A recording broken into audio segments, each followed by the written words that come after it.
শুনেন, গোটা কোরআন যেন একটা ওষুধের বক্স, আর এই বক্সের সব ফার্মেসি, আর এই ফার্মেসির সবচাইতে দামি ওষুধটার নাম হচ্ছে সূরাতুল ফাতিহা।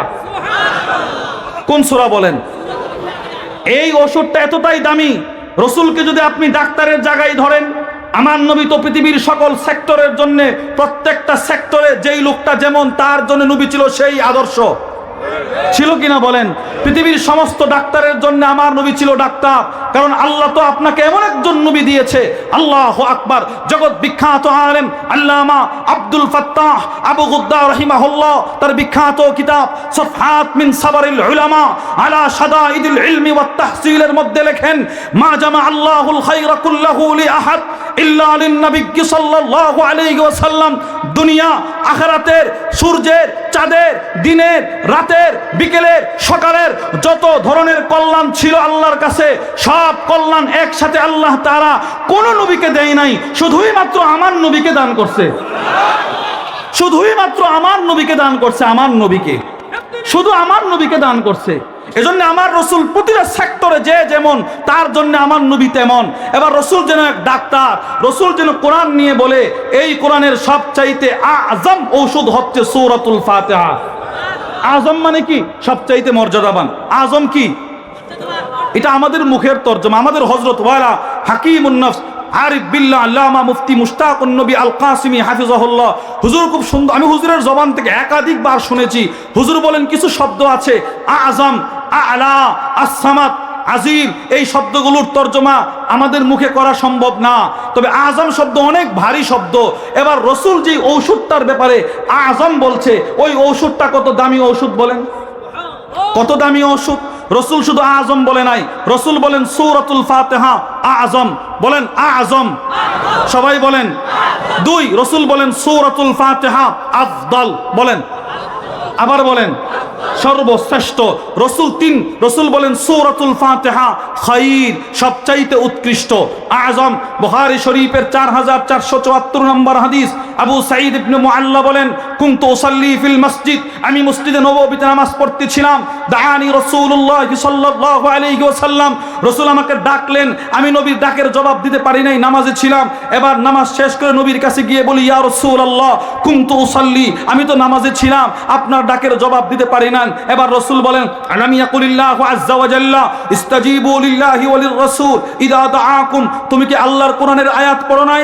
আল্লাহ রসুল যখন ডাক দেয় তখন ডাকের জবাব দিতে হয়। এবার রসুল, সাহাবী বলেন, আমি তো নামাজে ছিলাম। যাই, এখানে আরেকটা কথা আছে, ওটা ভিন্ন।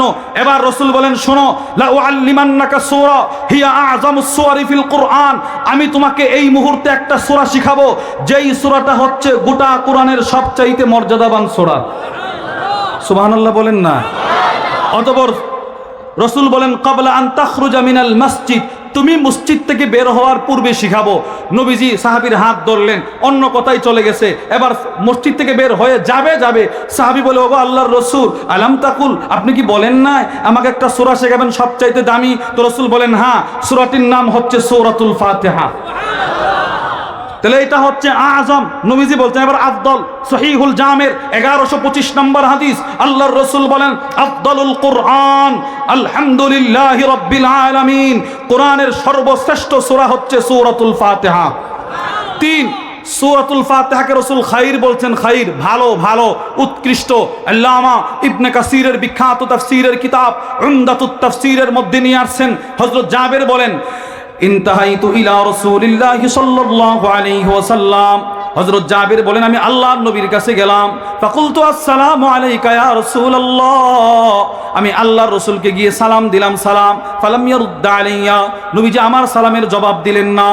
3 বার সালাম দিলাম, নবীজি 3 বার আমার সালামের জবাব দিলেন না তো না। এবার ফানতালাকা ইয়ামশি ওয়া আনা খালফা, নবীজি সালামের জবাব না দিয়ে নবীজি হেঁটে হেঁটে চলে যাচ্ছে, আমি নবীজির পিছনে পিছনে হাঁটতেছি। হাত্তা দাখালা রাহলা, নবীজি ঘরে প্রবেশ করছে। ফাদাখালতু আনা আল মসজিদ, আমি মসজিদে নববীতে প্রবেশ করলাম। ফাজালাস্তু কাইবান হাজিনা, আমি চিন্তিত পেরেশানির সাথে মসজিদে নববীতে বসে রইলাম। বসে আছি আর ভাবতেছি, হায় রে, রসুল বোধহয় আমার উপরে কষ্ট, এজন্য নবীজি আমার সালামের জবাব দিলেন না। ফাখারাজ আলাইকা রাসূলুল্লাহ, আমি টেনশন করতে করতে নবীজি আমার কাছে আসছে, এসে বলে, ওয়া আলাইকাস সালাম ওয়া রাহমাতুল্লাহ রাহমাতুল্লাহ ওয়া আলাইকাস সালাম ওয়া রাহমাতুল্লাহ ওয়া আলাইকাস সালাম ওয়া রাহমাতুল্লাহ। জাবের বলেন আমি তো কয়েক মিনিট পূর্বে নবীরে 3 সালাম দিছি, রাসূল আয়েশা আমারে 3 বার জবাব দিছে। আর আমাদের অনেকে এমন আছে 1000 সালাম দিলেও তার কাছ থেকে জবাব পাওয়া যায় না। না ভাই, এটা করা উচিত নয়, এটা করা উচিত নয়। সালাম দিলে যতটুকু সম্ভব